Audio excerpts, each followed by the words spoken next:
আমাদের বাড়িতে আপনার আমার শ্বশুর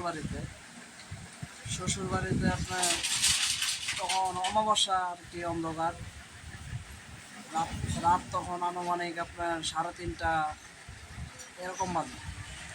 এমন মুহূর্তে আমি বাইরে কাজ সারার জন্য আপনার বের হবো। দরজাটা খোলা মাত্র দরজার পাশে আপনার ওই গ্রামের বাড়িতে তো আপনার দেখা গেছে সিঁড়ি থাকে, সিঁড়ির পাশে আপনার বসার জায়গা থাকে। সেখানে একটা আপনার এই পিশাচ, মানে আমাদের অঞ্চলে বলে আর কি পিশাচ বলে, সেই পিশাচটা দেখা গেছে বসে আছে মানুষের মতো আর কি, হাত আছে পা আছে, কিন্তু তার শরীর ভর্তি লোম। তার বাদামি কালার হবে আর কি শরীরের রং। তখন আমি পিশাচটা দেখতে পাওয়ার পর আমাকে দেখা মাত্র সে দৌড়ায় পালাইতে শুরু করলো।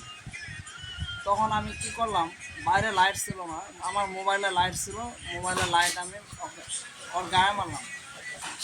ওর গায়ে মোবাইলে লাইট মারার পরে কিছুক্ষণ পর ও আমার দিকে পিছনে ফিরা তাকাইলো। আমিও একটু চিন্তা করলাম যে ফিরা তাকাইলো, আমি এখন কি মোবাইল দিয়ে আমি চাইলাম, হাতে কিছু ছিল না, ভাবছিলাম মোবাইল দিয়ে ঢিলা দিব।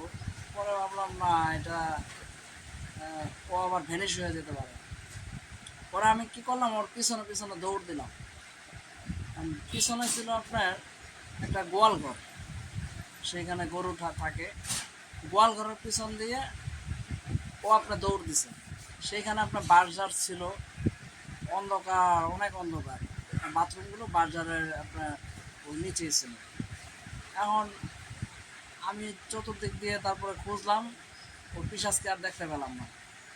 পিশাচের গায়ে অনেক, মানে একটা দুর্গন্ধ, এমন একটা পচা গন্ধ বেরোয়েছে, সেই গন্ধটা মানে আজও আর কি মনে পড়লে মানে খুবই বিরক্ত লাগে। আমি তো মনে করলাম এটা মনে হয় গরু গোবর বা লেদা এরকম করে গন্ধ, কিন্তু আসলে এটা আপনার পিশাচের শরীরের গন্ধ। পিশাচের কথা শুনছি অনেক, কিন্তু দেখা হয় নাই। কিন্তু সেই মুহূর্তে আমি দেখতে পেলাম, এবং ওর পিছে পিছে আমি দেখা গেছে বুঝলাম বাসাজারের আশপাশে খুঁজলাম, কিন্তু পেলাম না। তারপরে আপনার বাইরে আপনার গেট ছিল, গেটের বাইরে আপনার মেন রোড, রাস্তা পাকা রোড, সেইখানেও বাইরে গেলাম, আর খুঁজে পেলাম না। এইটুকু আর কি মানে দেখার পরে আমার এতটা ভয় লাগে নাই, গ্রামের ছেলে আমি, সেহেতু দেখা গেছে পরবর্তীতে আমি আমার কাজ সেরে আমি চলে আসছি।